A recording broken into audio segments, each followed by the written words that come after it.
Ow! Careful. Mad scientist burned a thumb and didn't say the word.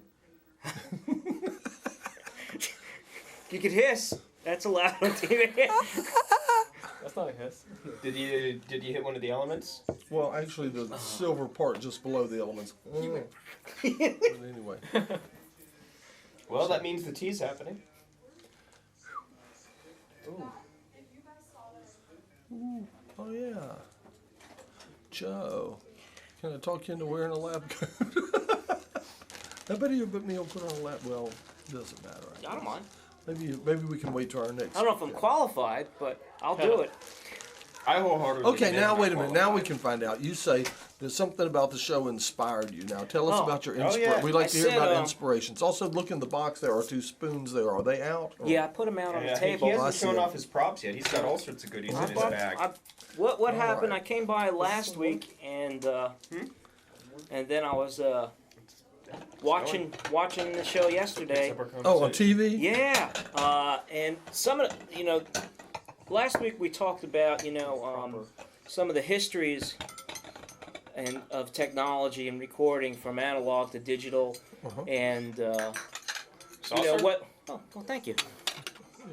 And whether the difference, the impact it had, and the 2 different qualities of sound, and also whether it opened up more opportunities for people or less opportunities for people. So I was watching yesterday, and we were talking about the 2 mics and stereo and some of the basic properties. And I dove into my closet, and I've got a bunch of recording equipment and all kinds of things that I've collected because I've been busy lately, and I haven't since I moved down here. I haven't recorded anything or set up the 4-track or really just been too busy. But I pulled all that stuff out, and I thought I'd bring it here and we could talk about it. Like first, like the different types of recording, like as an engineer, or as far as what originally sound was recorded on discs like this, but what was involved as far as microphones and making this, And Are you asking me? Yeah, I'm asking. Let me look at that one a little more carefully. Yeah. Okay. This disc may have been cut before the hot stylus. I don't know what speed does this run at? It's an LP. It's 33 and a 3 and a third. Should, yeah. Okay. Well, this may be an early hot stylus piece. Microphones at that time were very much the same as they are today. In a lot of ways. In America, people used more dynamic mics, mics that ran off of magnets, right? Which we still do. Ribbon mics were our really premier studio mics that we used a lot. When you say ribbon mics, what? It's a thin ribbon held between 2 very powerful. And it would take your sound and then magnets. Move the magnets. Okay. Well, no, the ribbon moves. The ribbon moves. Between those. And condenser mics were pretty rare, like back in the 50s and stuff like that. If you came in from Germany, there were some early condensers made in America. They were expensive mics. Yeah. A lot of crystal mics were used that used the same principle as your little pickup. Okay.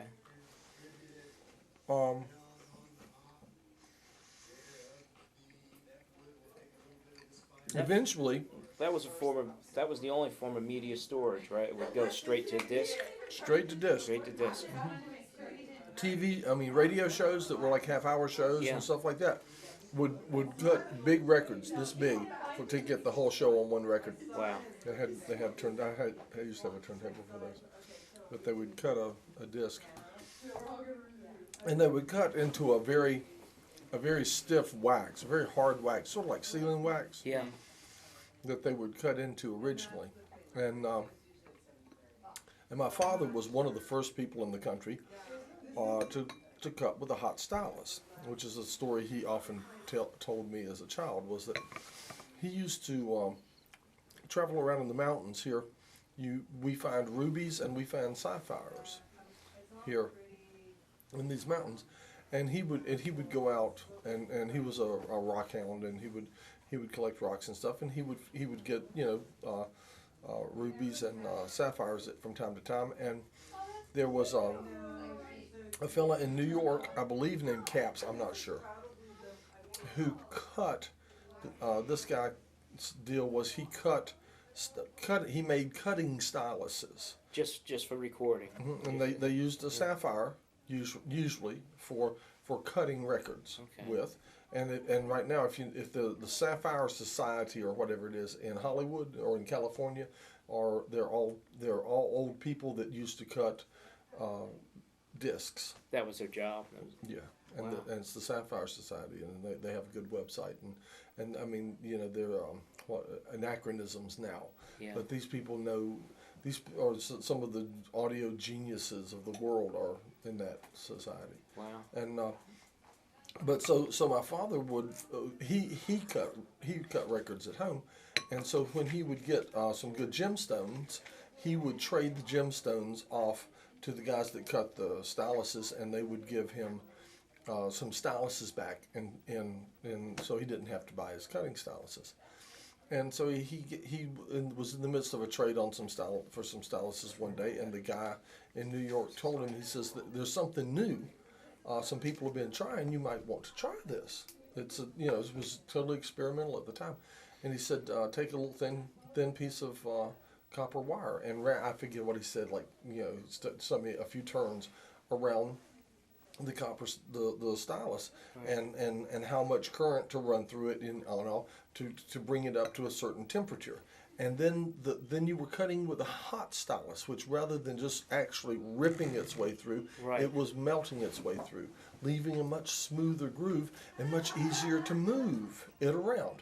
And that's when high fidelity Wow. hit was with and what we know as the micro groove came as a result of the hot stylus, and we came up with high fidelity and the micro groove,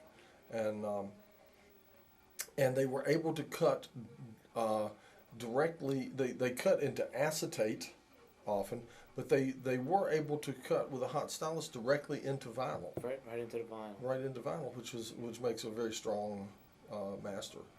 And then and so my father started doing that. I mean, everything that we're talking about is on a hobby level, with him. I mean, my father was a mad scientist and an audio engineer before me, and so somebody in the town where we lived had some kind of record deal with what was it called? Not Delta. What's the name of the? I can't remember. Old record, big record label, but you don't hear of it anymore. RCA? No, like older Yeah. though. I want to call it Delta. It's a D. I can't remember.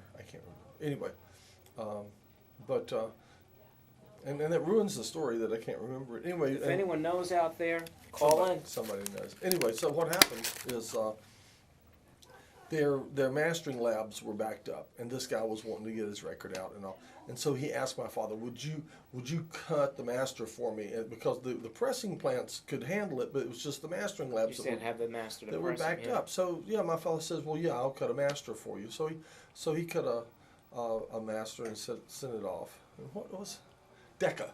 Decca. Decca. Okay. So and he sent it off to Decca so that this guy could get his record done, And he said instantly, like, he got a call back from Decca, and they're like, "Can you master for us?" Because see, they were backed up, but they this was apparently the first thing cut with a hot stylus they There's had nowhere to outsource. Nowhere to get that that from. they had received. Yeah. And it was like they were all hopping about it. They were like, "Listen to this," And so instantly, my father had this job of mastering for Decca Records. Wow. That's pretty cool. And That's a cool gig. and I grew up in a house that had. I'll tell you what. I learned to what. Do you know what voice of the theater cabinets are? They're big, tall, gray cabinet with a horn on the top. They're made by Alltech. Yeah, I've seen they them, use yeah. them behind in the theater. Yeah. And in PA systems in the '60s and stuff. I grew up in a house that had two of those in the living room that were our stereo speakers in our living room. If you know what a voice of the theater cabinet is, and that's what I pulled myself up on to learn to walk, hanging onto the side of these cabinets, and in my father's bedroom there were 2 or 3 or 4 record lathes for cutting records and stuff and all, and that's the earliest environment I can remember as a child. I was in the middle of Mad Scientist audio world. So would you say that was like the first recordings were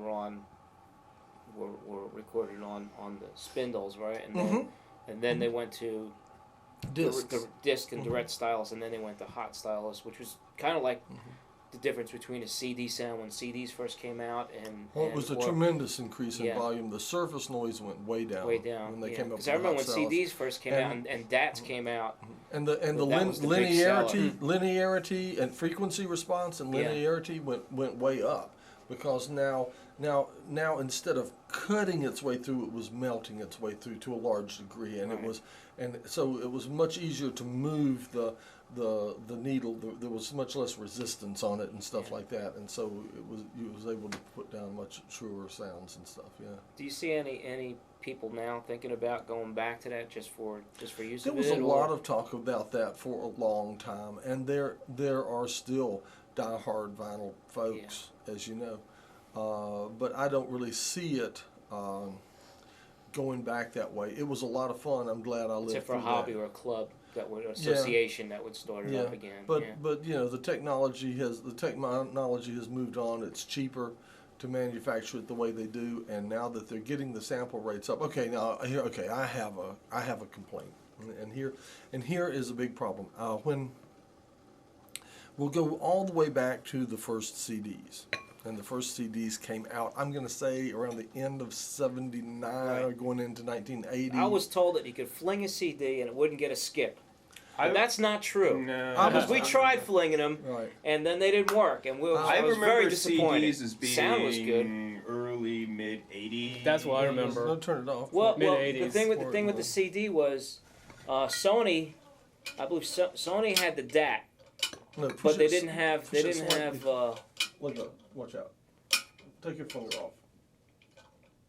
I think it was that they didn't have the catalogs for the music, and that's how come CDs became the medium, because the DATs came out, the tapes that were digitally, but there were no music catalogs.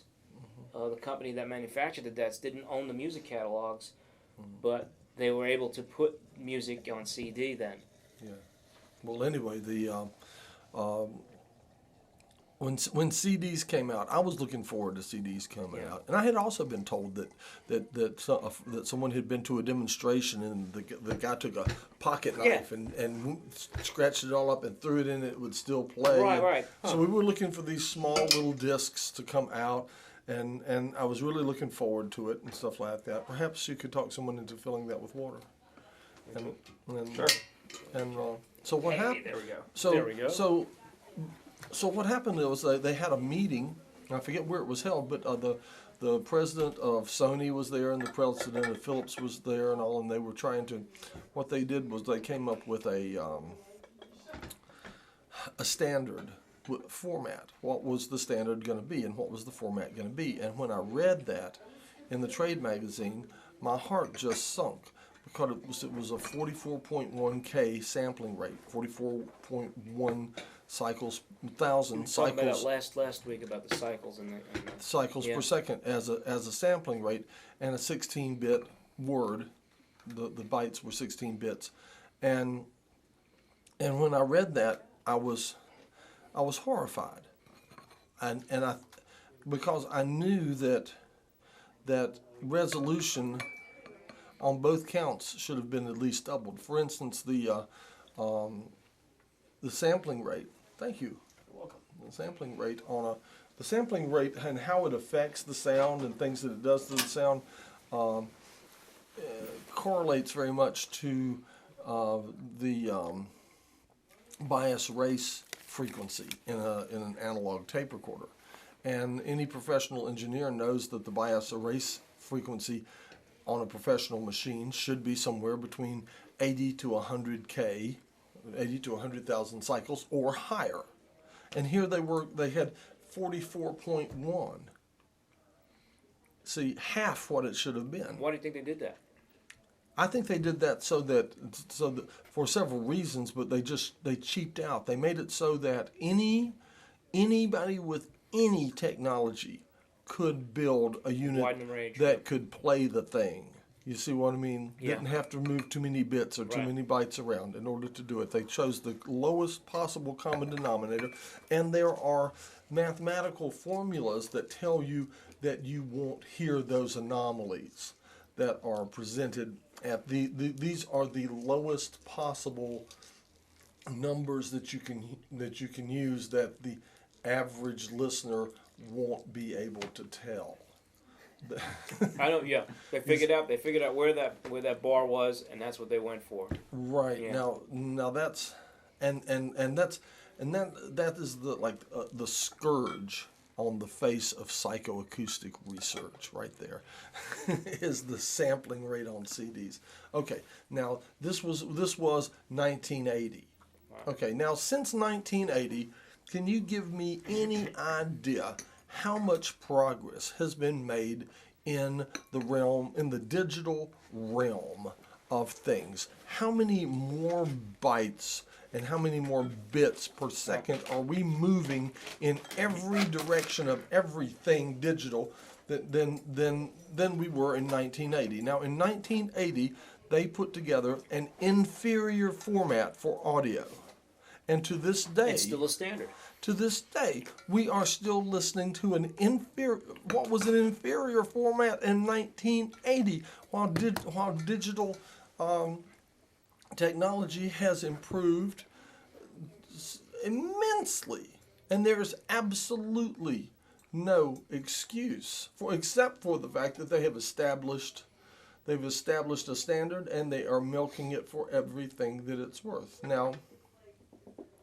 Now, a guy named Rupert Neve, I thought, well, we need to move it up to like somewhere 80 to 100K, you know.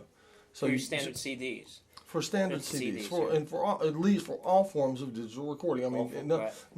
nothing below that. You know, so I said we just need to double that. So 44.1 should be doubled. It should be at least 88.2 or 96, whatever. And Rupert Neve said, no. He says, you want 120K. I mean, what 100?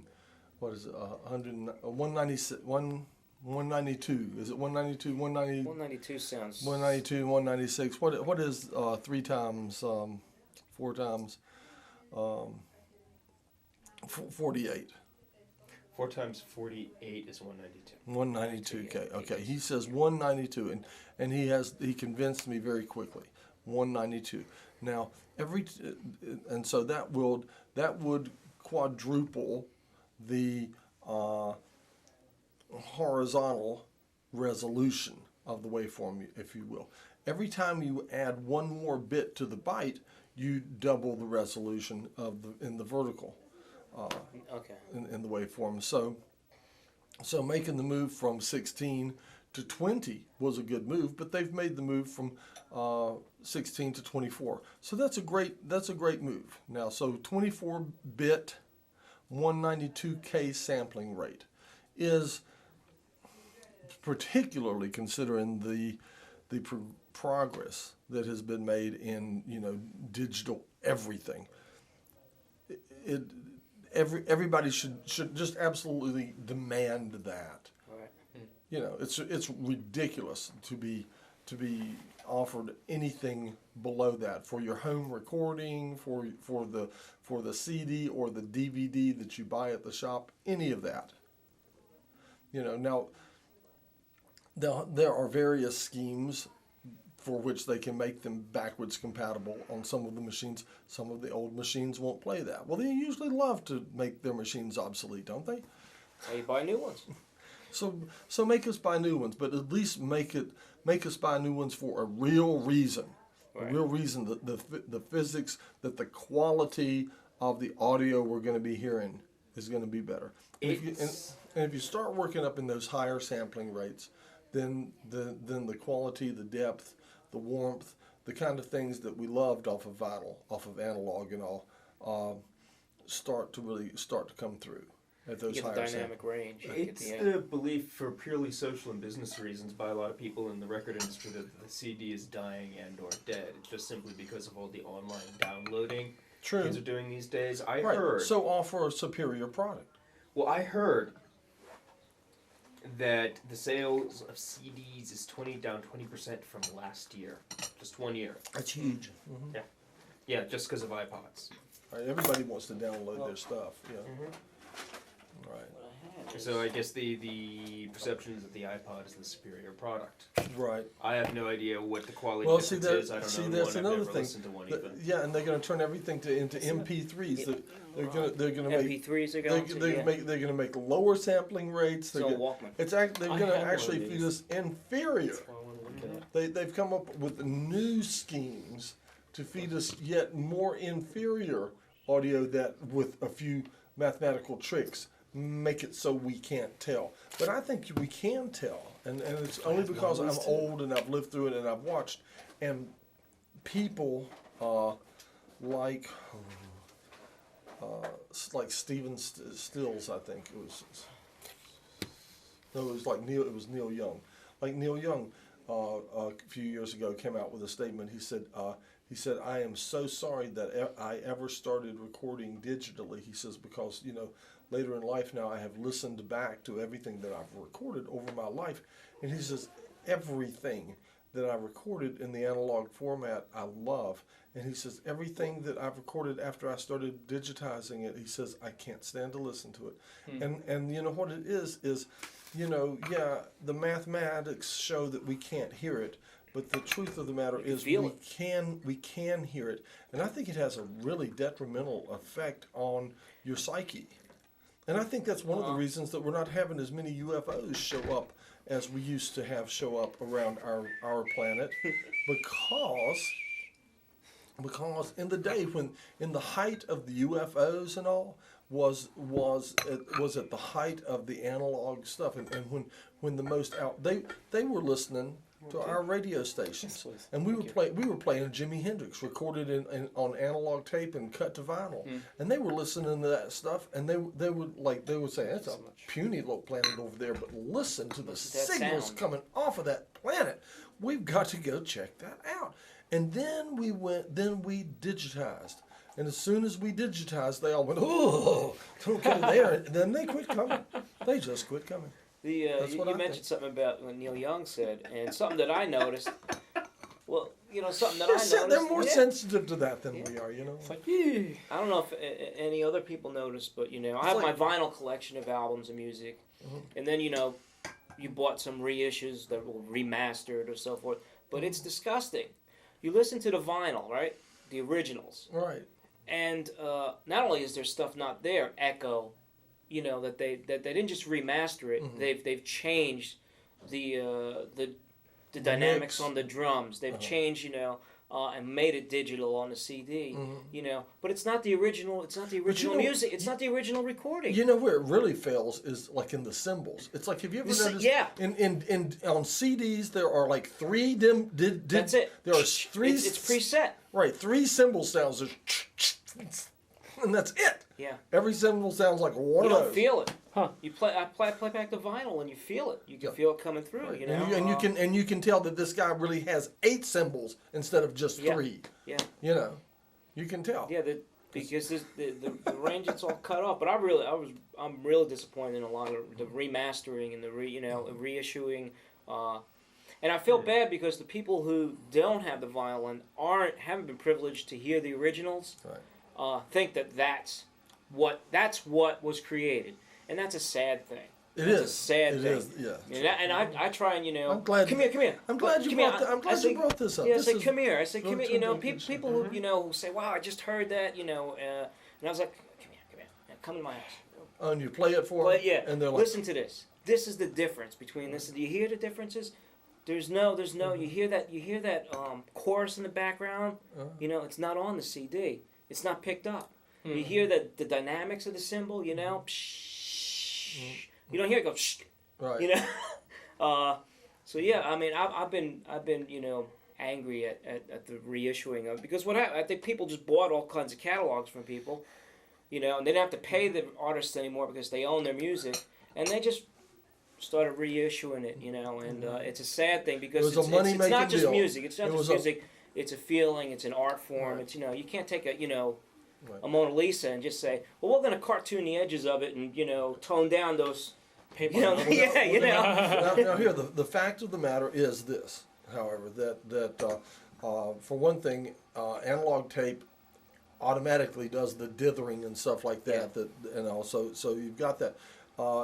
If they'll come out with a format, and there are other formats between just going up on the sampling rate and the bit rate. But if they'll just go up on the sampling rate and the bit rate, and if they'll remaster from the original analog tapes and let the natural dithering that those tapes create and all go down, and all the largest financial windfall that the music business ever saw was changing to CDs, because every bit of music that had ever been recorded for 50 years, they got to sell it again. And they didn't have to bring people in the studio. They just yeah. Right, they got to sell it again now as a CD. And that's how classic rock formats came out. All the radio stations, you know, it was one giant commercial for the music that was being reissued.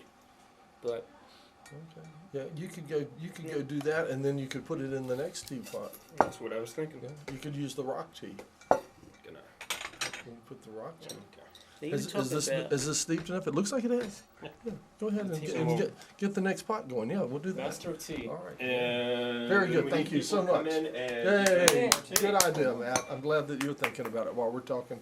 you were talking about different formats like the iPod today, you know, Yeah. and I found my old Walkman, which was the Yeah. first portable, Right. you know, device. Uh-huh. You stick a cassette in there, you play it with your headphones. Uh-huh. And then this is still analog, Right, but the a bit little mini smaller. tapes. Right. The micro cassette. Right. And they really did sound more like crap. Yeah, yeah. I don't know an This is iPod. a new. This is a new- camera, and but it's recorder. digital. It has a card that you stick in, Mhm. and I like the convenience of it. Mhm. You know. Do you know what format it records on? AV AV format. Okay, do you know- MP3. It's an MP3. It's an MP3, but like I recorded, you know, you just I'm not- press that, and there's like, that was a guy in Seattle. So it's pretty cool, and you can do digital. You know, you can do it with it, and So a piano concert? oh, it was just a guy playing on the corner. You could look at the video through it too. It stopped. Oh, just press again. It's only a small sample. So it's like a 10-second. Oh, he's playing Yeah. on the street. He Yeah. set him a piano out Yeah. on the street. And then I recorded natural scenes, like I was up at Natahala, and I recorded. These are loops that I make, so you have like the so Traffic? No, what is it? just water, It's water. different waterfalls and waters, but the quality of sound in There's this. something to record. Yeah, I can actually. I got plenty of space on this. The quality of sound, though, I have to edit it. You know, like it's